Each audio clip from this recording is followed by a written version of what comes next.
તો હાજી એવરીવન, શું છે હાલ ચાલ બધાને? જય શ્રી કૃષ્ણ.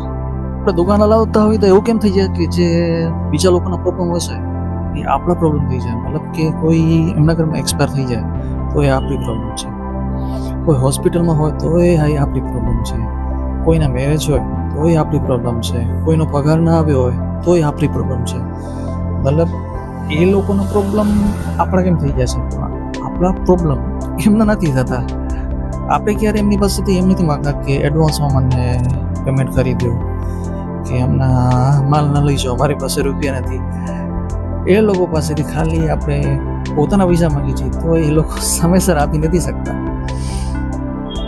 એ લોકોનો પ્રોબ્લેમ છે, આપણા પ્રોબ્લેમ હા તો છે ને. હમણાં મારી સાથે એવું જ થયું કે એક ભાઈ છે ને ઘરે ગયા છે સાહેબ, તો એ લોકો બધા ગ્રુપમાં રહે છે, તો એનો પગાર તો બંનેનો સાથે જ આવે છે. મતલબ બધા જે 5-6 જણા છે એ બધા લોકોનો પગાર સાથે આવે છે. તો એમને કીધું કે મારી પાસે પૈસા નથી. બધા ગ્રુપવાળાએ છે ભેગા થઈને પેમેન્ટ તો કરી નાખ્યો, તો તેમ છતાં એ ભાઈ પેમેન્ટ ન કર્યો. તો મેં કીધું કે યાર, હું તમારી પાસે ઉધાર તો માગતો નથી, મારા પૈસા જે છે એ જ માગું છું. તમારા રૂમવાળાને કેવું કે તમારા ભાગમાં જે આવતા 2000 રૂપિયા હતા હોય તો 500 કરીને 4 જણા આપી દે, પછી તમે એમને આપી દેજો.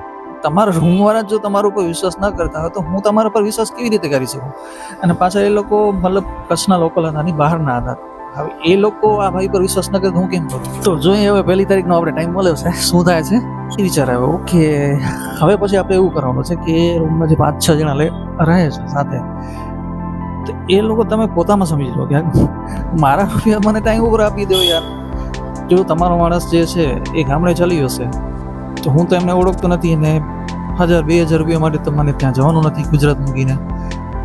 એ તમને એડજસ્ટ કરવાનું છે, આ મારી જવાબદારી નથી. એલા ભાઈ જે બીજા રૂમવાળા હતા એ એમ કહે છે કે તમે એ ભાઈને ફોન કરીને પૂછા કરી લો કે શું કામ હમણાં પેમેન્ટ નથી કરી શકતા. એક તો હવે એ મારે નથી જવાનું, નેક્સ્ટ મંથથી આપણે એમ કરવાનું છે, તમે પોતામાં ડિસાઈડ કરી લો, પોતામાં પેમેન્ટ કરી નાખો.